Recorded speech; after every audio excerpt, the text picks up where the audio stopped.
Hello, my name is Evelyn, and I've been fortunate to live into my 90s.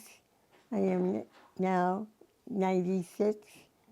I was really fortunate farm girl. I had three brothers.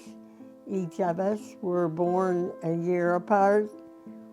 Even as a child, instead of helping my mom like I should have been, I was digging around in the farm pond and gathering up frog eggs and taking them inside in a bowl and watched them develop.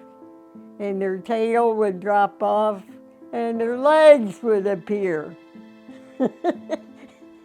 When they get so far along, then I'd take them down to the fish pond and turn them loose. So whether they live or not, I don't know.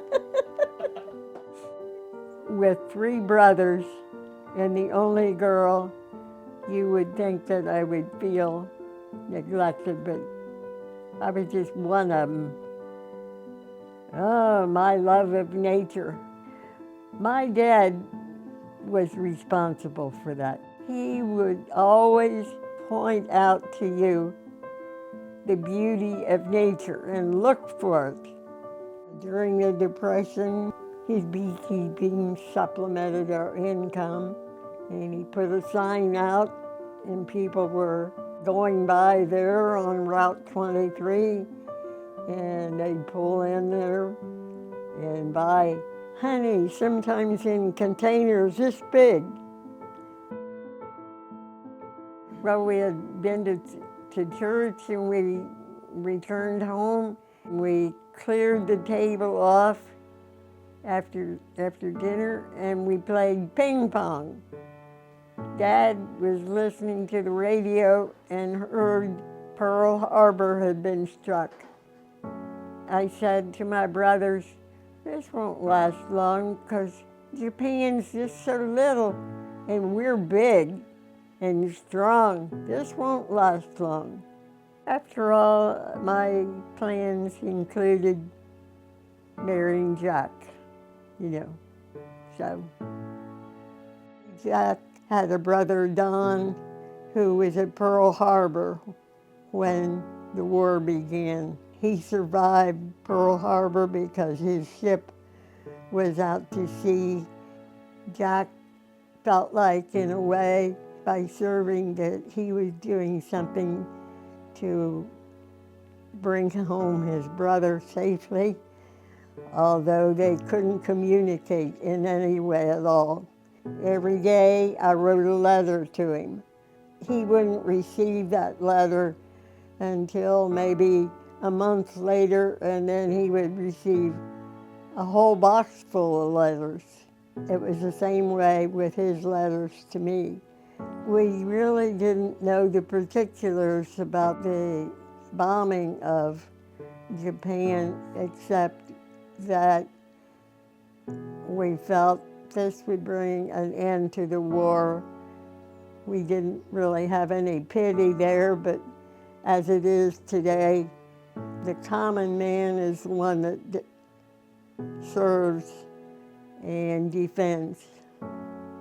Needless to say, I was thrilled when the war ended just in time to save him from that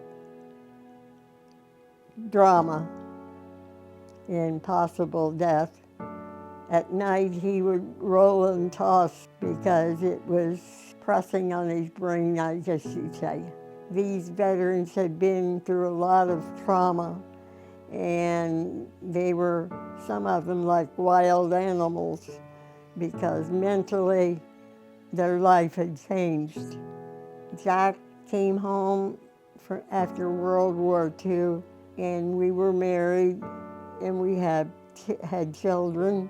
Life was pretty good for a while until there's another war looming. Jack was called up to go back and serve again. This time, we decided we were going to be together.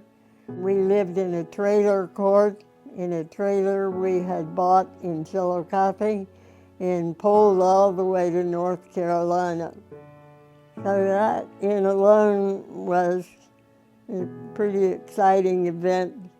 The first night on the road with that trailer, Jack said, we're going to be starting over the mountains tomorrow, and my brake is not working effectively. We can't go over the mountain until I get my brake fixed. So we pulled into this place that had a sign up saying that, spend the night here. Little did we know that that was operated by, what's the word, Jan? Gypsies. The baby and I stayed in the trailer while Jack went out and explored the possibilities of what we could do in order to get over the mountains. And he said, Ev, you don't leave this trailer. I don't want you to be out there with these gypsies who might hurt you or the baby.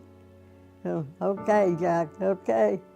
He came back after an hour or so, and he said, Ev, these might be gypsies, but they understand what's wrong with my brakes, and they've offered to fix it for me. So they did.